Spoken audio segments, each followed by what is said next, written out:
Well, will we see this morning the formation of a government of national unity? Who will be part of it and who will lead it as we form the government that is the 7th democratically elected administration?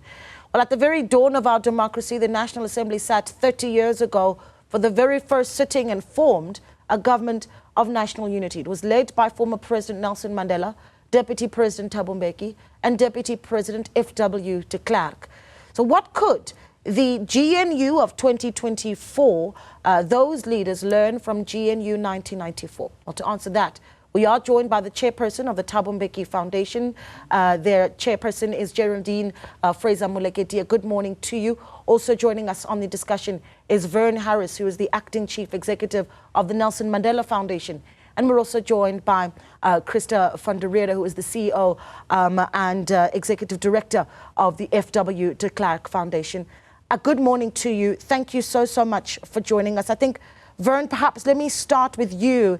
The foundation obviously holding the institutional memory of former President Nelson Mandela. And one of the big questions has been, well, can we compare 2024 to 1994?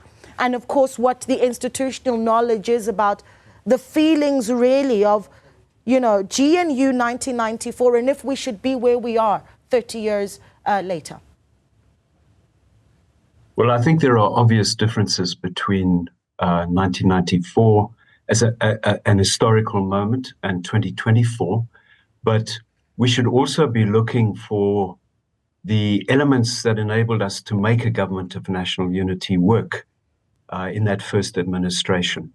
And we should also be drawing on it's almost a DNA for us, as if we could make it work 30 years ago. And it's easy to forget just how fraught that moment was, because we were still making peace. In many parts of our country, there had been civil war. And we had to find a way of bringing that apartheid bureaucracy on side, because we inherited that bureaucracy, and we had to find a way of bringing the IFP and KwaZulu-Natal into our democracy. These were huge challenges, and we made it work. Yeah. Christo, I'll bring you in next, representing the FW de Klerk Foundation. I mean, one of the things that we saw 30 years ago was former President FW de Klerk is now being brought in at that point as to be Deputy President in this new dispensation that was being born 30 years ago. And of course, at the time, race relations are center of the stage. And seemingly, they are today, and I wonder if you look at the discussions that we're having around race as we move forward 30 years on, similarly to what we did 30 years ago, and if we've made any progress. I think 30 years ago, we, let me rather rephrase, apartheid came to an end. Unfortunately, the remnants of apartheid is still with us. And that is why our focus is really to go back to the blueprint that was given to us by both President de Klerk and Nelson Mandela. And that blueprint is our Constitution, our Bill of Rights. And how do we use that to really bring about the South African dream that obviously remain sort of deferred? But what is more important for me is that, remember at that time we were actually trapped in a civil war. It was black against white, and it was black amongst black. And so we had a massive challenge. And with the negotiations that took place, we established peace, and peace brought about prosperity and progress, albeit for a big part of the population. What we have now is actually more a class issue as opposed to a race issue. Because what I see in my daily life is that people, you know, from all walks of life, they get along. The big challenge is that our the legacies of apartheid still remain, firstly, and secondly, we haven't actually did well in terms of closing that gap between the rich and the poor, between the haves, the have-nots, And we've seen it playing out in this election in terms of particular voting patterns. It's interesting because you make the point, Christo, that 30 years ago, though, that GNU was being formed because we'd come out of conflict. And this is where I'll bring it to you, Geraldine. Fraser-Moleketi, of course, chairperson of the Thabo Mbeki Foundation. You had we have the privilege with you of speaking to someone who was sworn in as well in 1994 with that GNU. And I mean, Thabo Mbeki very much still alive. And so that institutional memory is still very much with us. Two questions. Your memory of that moment, we were transitioning from conflict into a new democracy. Should we be talking a government of national unity now, firstly? And secondly, what's the sense of that we get from the former president around, you know, where we should be right now as a country, and if the party certainly is making the right decisions as it decides who to speak to?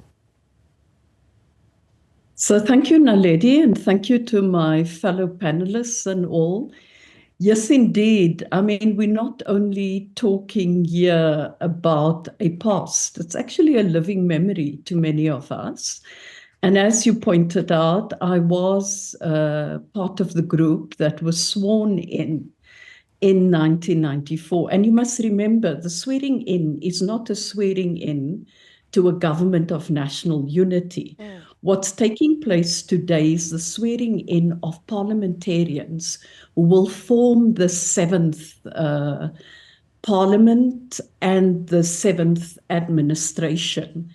It is post the inauguration of the president that you will have the formation of a government of national unity. In 1994, very clearly, we did not have the Constitution of the Republic of South Africa. We had an interim constitution. And I think the excitement and what came in with 1994 and our first democracy was the fact that we were building. We were very clear that this parliament was also going to be constituted into a constituent assembly that would together craft the Constitution of the Republic of South Africa that was adopted in 1996. That Constitution is very clear on the issue of equality, of non-racialism, of non-sexism and all. Is this a new moment? Yes, it is. Is it an exciting moment? It's an interesting moment because South African people have actually spoken to the political parties of our country. And through the way they voted and those who have not voted, they've communicated a very clear message. And now is the moment to respond to that. And it also means that Parliament has to revisit the way in which it has functioned and the way in which it will engage. You know, what's interesting, and Verne, I'll come back to you for this one, is that I think in the past 2 weeks we've heard, certainly as these negotiations have gone on, some political leaders, pundits using the word betrayal. And I think that it's a moment for us to really talk about what that means, if it's the right language for us to drive the country forward. I mean, a lot of the people that are criticizing of the 1994 Government of National Unity use the similar sort of language, right? Is that helpful, Verne? No, I don't think it's helpful at all. It's really important that we acknowledge the mistakes that were made during that first administration. But it's equally important for us to understand the ways in which and the reasons why we failed to implement effectively many of the special instruments for restitution and reparation that were put in place during that first administration. So, you know, the challenge for me, for all of us and for all the political parties, is to take responsibility. It's not helpful in moments like this to be pointing fingers. All of our hands are dirty. I mean, I served in government throughout Madiba's presidency. And I look back, I was seconded to the Truth and Reconciliation Commission, for example, and I have deep ambivalent feelings about that experience. We did well in certain respects, we did poorly in others, and it's important for us now to be acknowledging that kind of complexity. Yeah. Well, we're going to take a short break and then we'll continue the conversation. We certainly have taken a look back to the Government of National Unity of 1994. And if we are forming a Government of National Unity in 2024, we're going to be asking the Thabo Mbeki Foundation, the FW de Klerk Foundation, and the Nelson Mandela Foundation what their message is to the incoming 2024 GNU. On the other side of this, stay with us. Well, we continue our conversation with the chairperson of the Thabo Mbeki Foundation's Geraldine, Fraser-Moleketi, Verne Harris, who's the acting chief executive of the Nelson Mandela Foundation, and Christo Rheede, who is CEO of the FW de Klerk Foundation, as we look back on the views of the leaders that formulated our Government of National Unity in 1994, and as we, I suppose, forge a way forward to see if a Government of National Unity will be put together today in 2024 as that first sitting of Parliament takes off. Christo, I'm going to bring this one to you because I think that the issue of inequality has certainly been a big talking point, right? In negotiations, it's been very difficult to see if policy decisions such as broad-based black economic empowerment are still going to be a feature of the incoming government. What do you say to our leaders about how we do need to deal with deep inequality that is a reality in our country, and what policy direction, if at all, can the FW de Klerk Foundation then offer when you do represent a leader who, I suppose in 1994, had to make quite a few compromises of his own? We have the blueprint. The blueprint is our Constitution, our Bill of Rights. But what we need to remember is a Constitution, a Bill of Rights do not bring about a better life for people out there. You need to action that. But what is very important is that you need an economy, a flourishing economy, a greater income towards the fiscus to enable you to realize the ideals and values and aspirations embedded in our national constitution and in our Bill of Rights. And our advice to government, and we've listed about 9 priorities, we said first and foremost, get the economy growing, because the economy is stagnating and we've seen the impact this has had on all the plans that government has. Secondly, make sure that we create as many opportunities for youth out there. Youth employment is a big concern. And we need to scale up all our efforts to get youth into employment opportunities.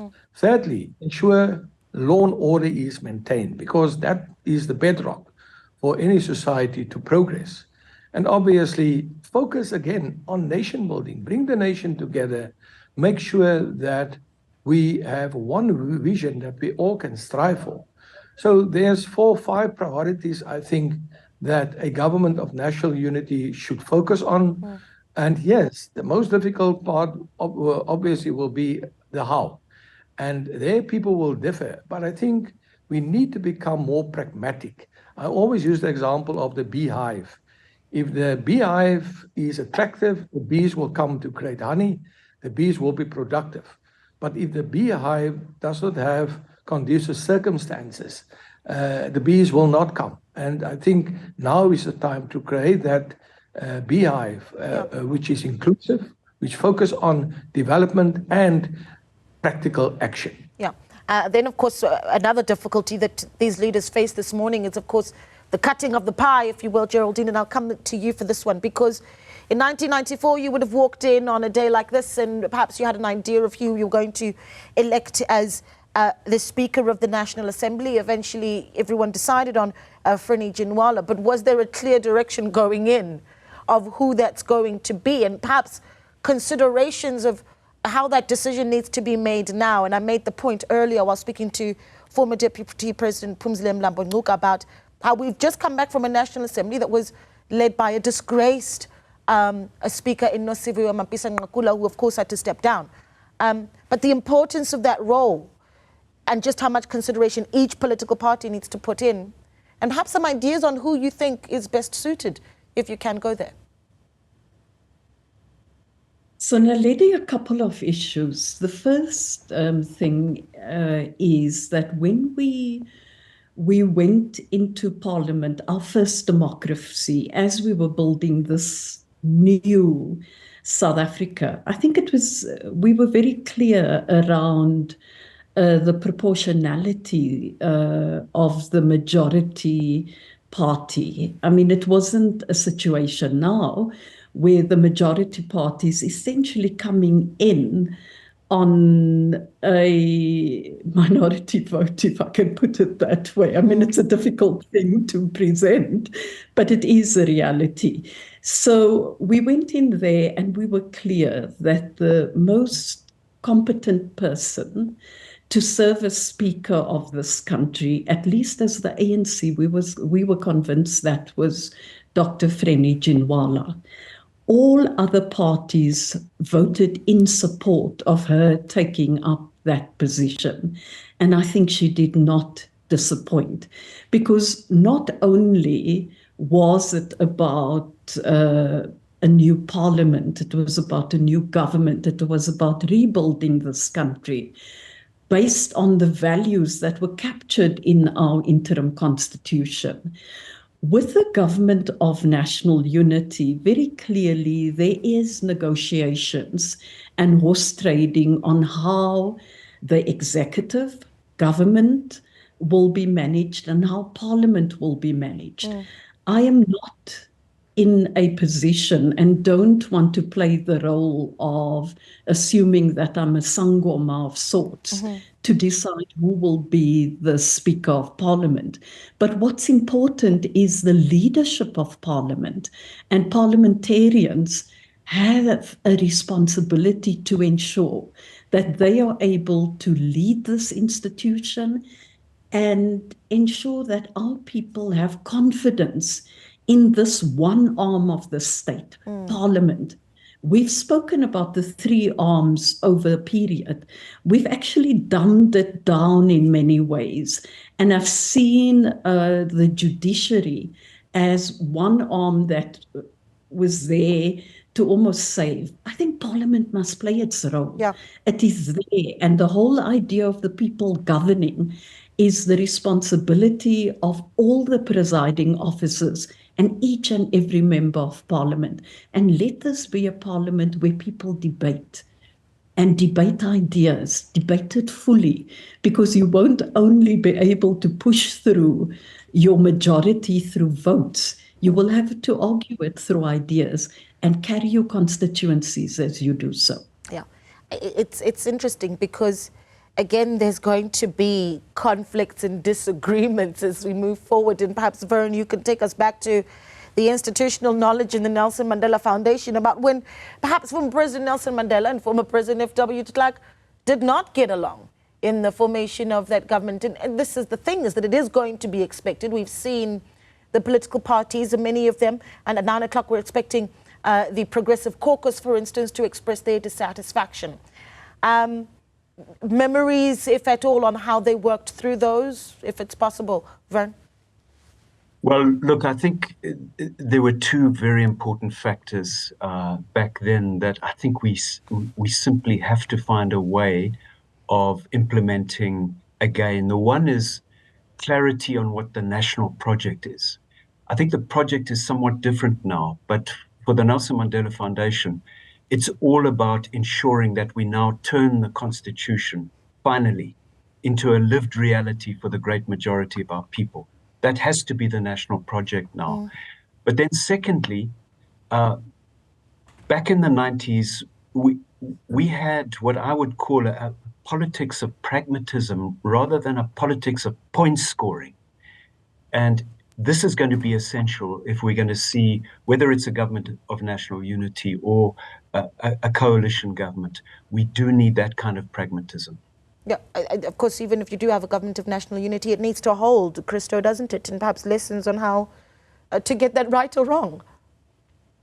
Indeed. You know, often people think that democracy is a once in every 5-year happening. You go to the and bring out your vote, and then you sit back and you expect politicians to run the country on your behalf.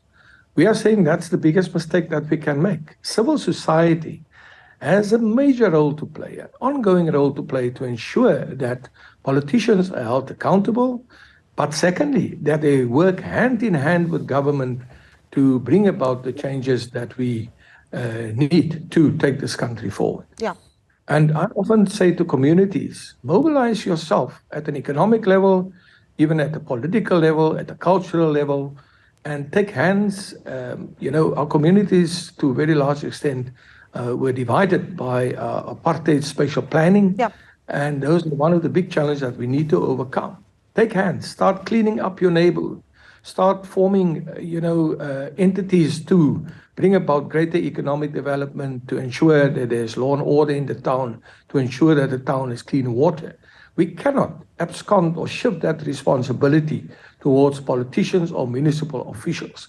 And I think it's a mindset that we need to correct. And if we don't correct that, we will forever, be the victims of a system that we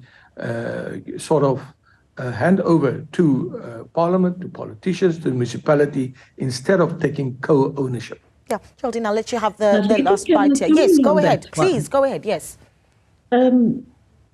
Christo's raising an interesting point, but I tend to differ a little bit.